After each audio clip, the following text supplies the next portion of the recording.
एक आपकी लाइफ में और बड़ा मुश्किल वक्त है जो कैंसर का था। उसके बारे में बताएं डिटेल कि वो क्या था, क्यों, मतलब वो कैसा कैंसर है कि जो बहुत कम है और उसकी वजह से फिर प्रॉब्लम भी आपको काफ़ी फेस करना पड़ा, यूट्रस भी रिमूव हुई आपकी। मैं क्या चाहता हूँ आप बिल्कुल ओपनली बताएं, ब्लंटली बताएं, ताकि अगर उससे किसी का भी फायदा हो सकता है, किसी और को कोई ऐसी प्रॉब्लम है या किसी का कोई इस तरफ जा रहा है और वो रुक सकता है या उसका कोई फायदा हो सकता है।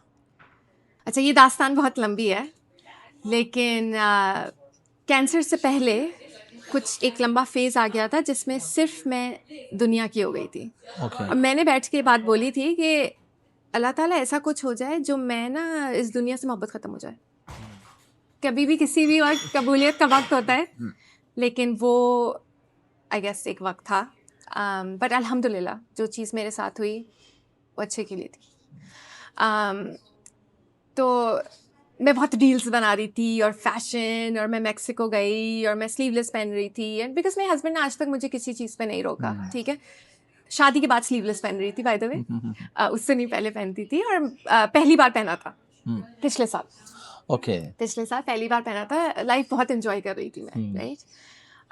नमाज नहीं पढ़ रही थी, एंड रमज़ान के लिए भी पैसे दे देती। खैर मुझे माइग्रेन का भी इशू है, तो एक ना दिल में एक चीज़ होती है, बिकॉज आप करीब जा चुके होते हो, आप नाराज़गी से दूर होते हो, लेकिन एक एम्प्टी स्पेस होती है आपकी ज़िंदगी में, एक दिल में ना, कि मैं एक चीज़ गलत कर रही हूँ। खैर ये हुआ कि मैं प्रेगनेंसी का आपको पता चलता है 4 वीक्स में, एंड देन आप जाते हो यहाँ पर हॉस्पिटल 8 वीक्स में। उससे पहले आपको डॉक्टर नहीं देखता। ठीक। तो 4 वीक्स पे बैठे बैठे मुझे हुआ कि मैं प्रेगनेंसी का टेस्ट कर लेती हूँ। तो मैंने टेस्ट किया and it was positive. Okay. And ये होता है ना, कान में विस्पर एक चीज़ हो रही होती है, and I am an overthinker. तो मैंने उस जैर को जाकर बोला कि मुझे अपना अल्ट्रासाउंड कराना है। तो जैर ने बोला कोई भी नहीं अल्ट्रासाउंड कराएगा, और कैसे, मतलब कोई नहीं कर सकता।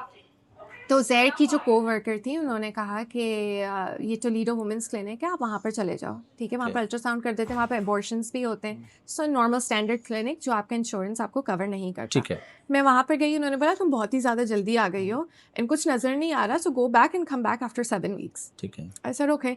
आई came back and she said tester में पॉजिटिव है, अल्ट्रासाउंड में कुछ चीज़ नज़र नहीं आ रही है, तो इसको कहते हैं ब्लाइटेड ओवम। तो बेसिकली डिफेक्टेड एग है। अब तुम्हारे पास 3 चॉइसेस हैं कि तुम क्या करोगे। या तो तुम ये जो एबॉर्शन टाइप गोलियां होती हैं, उसका नाम मुझे याद नहीं है, वो खा लो, इट विल कम आउट। या तो तुम नेचुरली वेट करो मिसकैरेज का, ठीक है। जो कि इंश्योरेंस जो है उन दवाइयों को कवर नहीं कर रहा ठीक था। है। या फिर आप जाओ हॉस्पिटल, लेकिन क्योंकि प्रो क्रिश्चियन क्लिनिक है, ये ज़्यादा से ज़्यादा वेट करेगा, 10 वीक का भी कर सकता है, कि कुछ नहीं करेगा, कि लाइफ आ सकती है। ठीक है। तो मैंने बहुत सोचा, ये मेरी ज़िंदगी की पहली हेल्प ये थी अल्लाह ताला की तरफ से। मैंने ज़ैर को फ़ोन किया, मैंने कहा बैठे बैठे ऐसे थोड़ी ना मिसकैरेज, गाड़ी चला रहे बंदा और फिर मिसकैरेज हो जाए, मैं ये दवाइयाँ खानी है। मैंने वो दवाई खाई, लेकिन उससे पहले मैं अपने गई गायनेकोलॉजिस्ट के पास। मैंने कहा, उन्होंने ये दवाइयाँ लिखी, उसने मेरे सारे टेस्ट किए। ठीक है, तो ये पहला सबक है, 100% आप टेस्ट पे यकीन नहीं कर सकते। उसने सारे टेस्ट किए सिवाय मेरा बेटा HCG, जो कि प्रेगनेंसी के हार्मोन का होता है। उसने बोला ये तो निकल जाएगा, तो ऐसे ख़राब है। उसने नहीं किया वो टेस्ट। मैंने उसको बोला कि मैं ना ये दवाई खाऊंगी ट्यूसडे को, क्योंकि मैं जा रही हूँ संडे को वाटर पार्क। ठीक है। मैं वाटर पार्क गई, मैं बड़ी बड़ी स्लाइड्स पे बैठी, जो कि बहुत डेंजरस हो सकता था, क्योंकि मेरे अंदर कैंसर का इतना बड़ा सैक था, फट सकता था।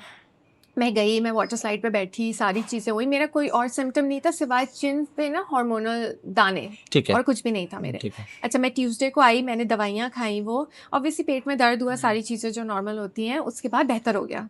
उसके बाद बेहतर हुआ, 1 हफ्ते बाद हल्का सा गैस का ना पेन हुआ, हल्का सा बिल्कुल, जो कि दवाई खाई, थोड़ी सी ब्लीडिंग हुई मुझे, और फिर मैं ठीक हो गई।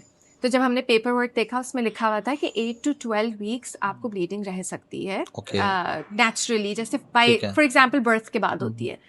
तो मैंने कहा okay, just let it be. फिर मुझे ना वापस वो कानों में ना जैसे विस्पर के एक और अल्ट्रासाउंड कर लेते हैं, make sure you know everything is out. तो फिर मैंने अपनी गायनेकोलॉजिस्ट को मैसेज किया कि can we schedule an ultrasound for Tuesday, and just to make sure कि कोई इन्फेक्शन नहीं है अंदर।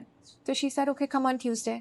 अब अच्छा ये होना शुरू हुआ कि थोड़ा सा ना नॉशियस फीलिंग आने लगी, बिकॉज हार्मोन लेवल प्रेगनेंसी का हाई था, बॉडी को लग रहा था मैं प्रेग्नेंट हूँ। अच्छा, मंडे आया, ट्यूसडे आया, एंड ट्यूसडे को ये हुआ कि मैं कॉस्को, सैम्स क्लब, यहाँ पर जैसे बड़े जी। बड़े दूध के डब्बे मिलते हैं, मैं टारगेट गई, मैं अपनी कज़न से बात कर रही हूँ, सेल लगी हुई है बच्चों के जूते की, तुम आ जाओ। उसके बाद मैं टारगेट से दूध के लिए निकली। पहली बार ऐसा हुआ, कार्ट नहीं लिया, एंड मैं दूध के सेक्शन तक गई, दूध का डब्बा उठाया मैंने, एंड ऐसे जैसे फॉसेट खुल गया। I started bleeding to the point that my clothes were soaked. लोगों को लगा कि मिसकैरेज हो रहा है। I said no, it's okay. मैंने दूध खरीदा, ड्राइव करके मैं वापस गई हूँ घर, ठीक है। और ये भी चीज़ है ना, आप माँ हैं, आप अपने आप को इम्पोर्टेंस नहीं देते। उस वक्त मेरे लिए ग्रोसरी ज़्यादा ज़रूरी थी। मैं जब घर आई हूँ, मेरा बेटा था, वो चीखने लगा कि मैं उसको बोला मैं गिर गई हूँ, तो ये नैनी जो हमारी है वो भी गुस्सा होने लग गई कि इतना ज़्यादा है। उस वक्त luckily my husband was home and he said मैं तुम्हें ER में ड्रॉप कर लेता हूँ, just make sure that everything is okay. ER में मुझे ड्रॉप किया उन्होंने, एंड वहाँ पर एक नर्स प्रैक्टिशनर थी। I have nothing against nurse practitioners, but उन्होंने अपना होमवर्क सही नहीं किया। उन्होंने ये बोला मुझसे कि यूट्रस की लाइनिंग बहुत थिक है, इसलिए आपकी ब्लीडिंग हो रही है। एंड मैंने कहा ये सिस्ट तो कभी था ही नहीं। शी सर वो चला जाएगा, जो कि अमूमन तौर पे चले जाते हैं। मेरा बेटा HCG, जो मैं प्रेग्नेंट तो नहीं थी ना, क्योंकि मैंने दवाइयाँ खा ली थी, it has to be under 5, mine was 200,000। Okay. And she sent me home, and वही वो टारगेट पॉइंट था कि आप उसको कैच कर लेते। अगले दिन मेरी गायनेकोलॉजिस्ट का फ़ोन आया, उसने बोला मैं कल नहीं थी, तुमने नाश्ता तो नहीं कर लिया? मैंने कहा मैंने कर लिया। तो शी सेड मुझे DNC करनी पड़ेगी, there might be an infection inside. Wednesday को मेरी DNC हुई, and DNC was my first ever time कि मेरे साथ कुछ हुआ है। मेरे साथ कभी कुछ नहीं हुआ, ना तो आई ड्रिंक, ना तो आई स्मोक, ना मैं बिल्कुल सादा एक बोरिंग सी इंसान हूँ। तो DNC पे ही मैं रो रही थी कि ये कैसे होगा, क्या होगा। खैर मैं बेहोश हुई, पता ही नहीं चला, हो गया। फ्राइडे का दिन था कि अच्छा ओवरथिंकर, राइट, तो नोट्स में आ गया कि अपडेट आई है। ठीक है। गायनेकोलॉजिस्ट से पहले, उज़ैर से पहले, सबसे पहले मैंने नोट्स खोले तो उसमें लिखा हुआ था कि हमने ये कैंसर के साथ डील नहीं किया है, तो हम मिशिगन मेडिसिन जो है इसकी रिपोर्ट भेज रहे हैं। You might have choriocarcinoma cancer which is very rare. मैं तो रोने लग गई। मैंने कहा ये कैसे, मुझे कैसे कैंसर हो गया? मतलब मैं तो प्रेग्नेंट थी और मुझे कैंसर हो गया।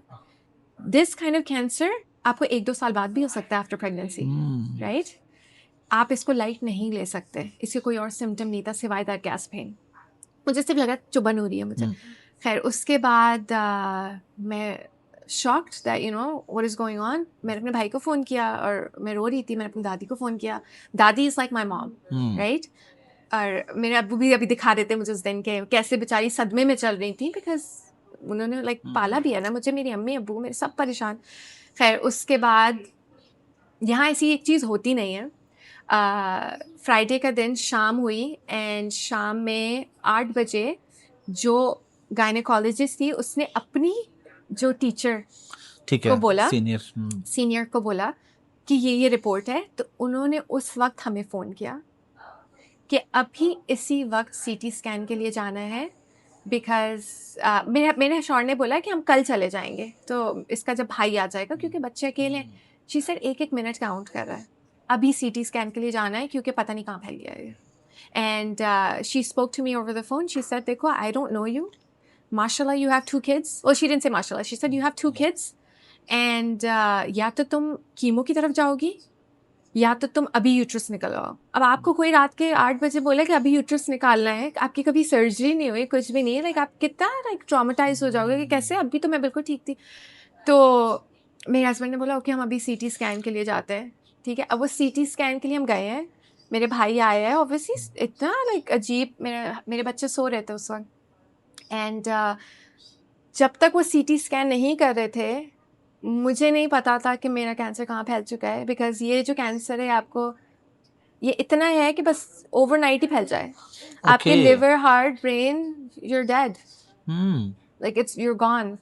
वो जो टाइम था ना, CT स्कैन नहीं हो रहा था, my husband was so impatient कि क्यों नहीं करे। खैर हमारा CT स्कैन मेरा हुआ, अल्हम्दुलिल्लाह वो नहीं फैला था, वो यूट्रस तक था उस टाइम पे। तो ईद का दिन था। अच्छा मैं आपको एक स्टोरी बीच में कनेक्ट करती हूँ। प्लीज। फर्शी सलवार का ट्रेंड था, ठीक है। मैंने पाकिस्तान से बनवाए थे, ठीक है। मैंने चांद रात के लिए इस्त्री किए हुए थे, मैंने मीठा बनाया हुआ था, ठीक है। मुझे वो पहनने को नसीब नहीं हुआ।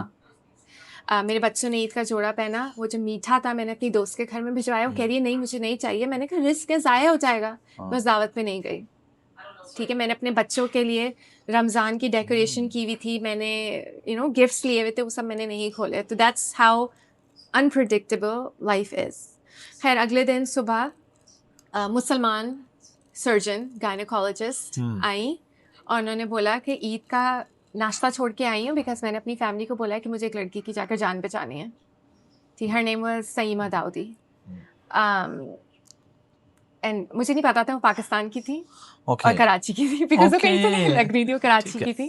खैर वो आई और मैंने अपने हस्बैंड को बोला कि अकेले जाऊँगी, राइट, बिकॉज मुझे दर्द आई डोंट नो अकेले सहने की आदत है क्या, आई डोंट नो, लेकिन मैं अकेले गई और मैं रो रही थी। तो जो मुझे लेकर जा रही थी वो भी रो रही थी बिकॉज उनको था कि कितना है क्या है, मतलब लाइफ का नहीं पता था उस वक्त मैं बचूंगी या नहीं। खैर तो मेरी सर्जरी हुई, तो जब मेरी आँख खुली तो उसमें उन्होंने मुझे बताया कि मेरा जो सैक था जब उसको टेबल पे रखा तो 3 महीने के बच्चे मतलब कि प्रेगनेंसी के हिसाब से इतना जगली था कि उसको 3-4 घंटे निकले सिर्फ निकालने में। कभी भी फट सकता था वो। और मैं वाटर पार्क गई, मैं कहाँ गई, राइट। लेकिन जब अल्लाह ने जिंदगी देनी थी तो अल्लाह ने जिंदगी देनी थी और अपनी तरफ भी बुलाना था, दिमाग से अच्छा, ये था टर्निंग पॉइंट आपका? नहीं, टर्निंग पॉइंट मेरा तब ये था जब मैं सीटी स्कैन का वेट कर रही थी, तब मैं सिर्फ अपने बच्चों का सोच रही थी। ठीक है, मैंने अपने नोट्स में लिखा था कि अगर मैं मर जाऊं तो मेरे बच्चों का कौन ख्याल रखेगा। और जब मेरी सर्जरी हो गई उन्होंने बोला अभी भी कीमो होगी। हाँ, मेरी कीमो हुई सर्जरी के बाद भी, बिकॉज वो इतना डेंजरस कैंसर था। अच्छा, जब मेरी सर्जरी हो गई मैं घर आ गई, मेरी फैमिली थी यहाँ पर, सारी चीज़ें थी। फिर उन्होंने बोला कि अब कीमो का टाइम है, बिकॉज डीएनसी के बाद वो 187 था, उसके बाद वो 87 हो गया। ठीक है। अब उन्होंने बोला यहाँ कोई कीमो नहीं करेगा, ये कोलंबस जाना पड़ेगा। Okay. लेकिन अल्हम्दुलिल्लाह बिकॉज ये चीज़ निकल गई थी मेरे सिस्टम से, और अल्लाह ताला ने ऐसा किया कि इंश्योरेंस में बहुत टाइम लग रहा था। तो जब तक मेरा इंश्योरेंस वर्कआउट किया तो 5,000 के अंडर था। ओके। तो यहाँ जो डॉक्टर हैं वो भी पाकिस्तानी हैं। मुझे ऐसे लोग मिले जो लाइक मुसलमान पाकिस्तानी, सब समझने वाले। उन्होंने कहा था अगर लाइट कीमो होगी तो मैं यहाँ कर सकता हूँ, अगर हार्श कीमो होगी तो वो कोलंबस में कैसे जाती है आप मुझे बताएं। मैं जाती हर दिन 2 घंटे गाड़ी चलाकर। ये नैनी थी मेरे साथ, हम लोग अपॉइंटमेंट में गए मेरे, एंड उन्होंने बोला कि आपकी कीमो लाइट वाली होगी तो 1 हफ्ता पूरा रोज़ कीमो होगी, फिर 1 हफ्ता छुट्टी। तो जब तक आपका 0 हो जाए उसके बाद 4 और सेशंस। ठीक है। तो उसमें मेरी ये दुआ कबूल हुई कि मैंने कोलंबस नहीं जाना, फिर ये दुआ कबूल हुई कि मुझे डाउनटाउन नहीं आना। मैंने दुआ मांगी अल्लाह में प्लीज़ मुझे मेरे घर के पास 10 मिनट की ड्राइव में मेरी कीमो होती थी। एंड जितनी कीमो होती थी उतनी, अच्छा कीमो डिफरेंट टाइप की होती हैं, तो मेरी जो कीमो थी उसमें मैं धूप में नहीं निकल सकती थी क्योंकि स्किन कैंसर का चांस हो सकता है। मैं बिल्कुल पेल हो गई थी उसमें। मेरी दादी जो हैं जब उनको मेरी कैंसर का पता चला वो आई मेरा ख्याल रखने। ठीक है, माशाल्लाह शी इज़ ओवर 80। तो हाँ, तो शी केम एंड बच्चों को देखती थी, दिल बहलाना। मेरे साथ 4-5 महीने रही वो। ये जो नैनी है, हालांकि ये मुसलमान नहीं है, इसने मेरा बहुत साथ दिया। ये मेरे बच्चों को मस्जिद भी ले जाती है, ठीक है, पीछे बैठती है, तो वो बिल्कुल माँ की तरह इसने मेरा ख्याल रखा। ये मुझे कीमो लेने जाती थी और छोड़ने जाती थी, ठीक है, बहुत साथ दिया। ये टाइम कितना था टोटल जब आपको डायग्नोज हुआ और उसके बाद जब डॉक्टर से कहा कि नाउ यू आर गुड? चांद रात पे मैं हॉस्पिटल गई हूँ, ठीक है, और जुलाई 1 को आई थिंक मेरी कीमो ख़त्म हुई है। 5 को मैं फ्लोरिडा गई हूँ डिज्नी। अच्छा। मैंने अपने आप को बहुत पुश किया है। ठीक है। यानी ये टाइम था तकरीबन 3 से 4 महीने? 3 से 4 महीने का। ठीक है। हर हफ्ता मेरा ब्लड वर्क होता था एंड मेरे हाथ पे भी निशान है। मैं बहुत अरसे बाद एक वाहिद केस थी, मर्सी हॉस्पिटल है यहाँ पर, क्योंकि यहाँ बहुत ड्रगीज होते हैं तो आईवी लगा के नहीं छोड़ते। तो मेरी क्योंकि फ्लोटिंग वेन्स हैं तो वो आईवी लगा के 1 हफ्ता छोड़ते थे, तो ऑब्वियसली उसको पैक वैसे कर लेते थे। एवरी वीक से ब्लड वर्क से मैं अब एवरी मंथ पे आ चुकी हूँ। सो एवरी मंथ होता है, ये 10 साल तक मॉनिटर होता है। 1 साल बाद अमेरिका के हिसाब से वो लोग जो हैं ख़त्म कर देते हैं ब्लड वर्क, बिकॉज चांसेस कम हो जाते हैं रिटर्न होने के। लेकिन प्रेगनेंसी टेस्टर्स से आपको पता चल जाता है आपका हार्मोन लेवल कितना जो है वो आगे गया। लेकिन मैं एक बात आपको बोलूँगी, मेरी दोस्तें यहाँ पर जो कहती हैं तुम्हारा पता ही नहीं चलता था, कि तुम लाइक इस चीज़ से गुजर रही हो, सबको पता था। एक हफ्ता जो मैं कीमो करा रही होती थी, मैं घर पे होती थी, लेकिन उसके अगले हफ्ते मैं दावतों पे होती। ओके। ठीक है, तबीयत मेरी बहुत ख़राब होती थी, हाँ। लेकिन मैं अपने बच्चों के लिए बहुत स्ट्रांग रही, बिकॉज अगर मैं डाउन हो जाती थी ना तो मेरे हस्बैंड भी डाउन हो जाते, मेरे बच्चे भी हो जाते। इस दौरान कोई ऐसा टाइम आया जब आपको लगा हो कि शायद मेरी ज़िंदगी बाकी नहीं रही, और उस वक़्त आपकी फीलिंग क्या थी? कभी ऐसा खौफ या ऐसा, या सेहत के मसाइल के हवाले से आपको लगा हो कि मुझे लगता है कि अब जब मैं सीटी स्कैन के लिए गई थी, मुझे लगता था मैं नहीं बचूंगी। जब मेरा लास्ट वीक कीमो का था, बहुत मुश्किल था वो जो लास्ट था, ऑब्वियसली नॉसियस एंड जस्ट एक बुरी फीलिंग, जैसे आप बिल्कुल डाउन से ना, उस वक्त लगता था। और एक और चीज़, मुझसे बहुत लोग पूछते हैं कि मैंने अपना सर क्यों कवर किया। जब कीमो का बोला ना, तो एक्चुअली जब कैंसर डायग्नोस हुआ, मुझे अपने बालों पे बहुत फ़ख्र था, राइट? तो उसमें मुझे सिर्फ अपने बालों की टेंशन थी। अच्छा, आपको कैंसर का वो नहीं था? नहीं, आपको मुझे ये था था कि मैं मेरे गंजी हो हाँ, जाऊंगी, इधर ज़्यादा कीमो होगी तो बाल बिकॉज गिरेंगे। औरत का कॉन्फिडेंस उसके बाल होते हैं। एंड देन मैं बार बार बोलूँ कि जब मैं गंजी हो जाऊंगी ना, हालांकि मेरे बाल नहीं गिराए अल्लाह ताला ने, जब मैं गंजी हो जाऊंगी तो मैं हिजाब शुरू कर लूँगी। बार बार मैं ये चीज़ बोलूँ, दोहराई जाऊँ। एंड देन मुझे ना वो चीज़ गिल्ट खाने लगा। मैंने कहा जब गंजी होंगी तभी मैं जो हूँ हिजाब लूँगी, तभी मैं अपने सर ढकूँगी।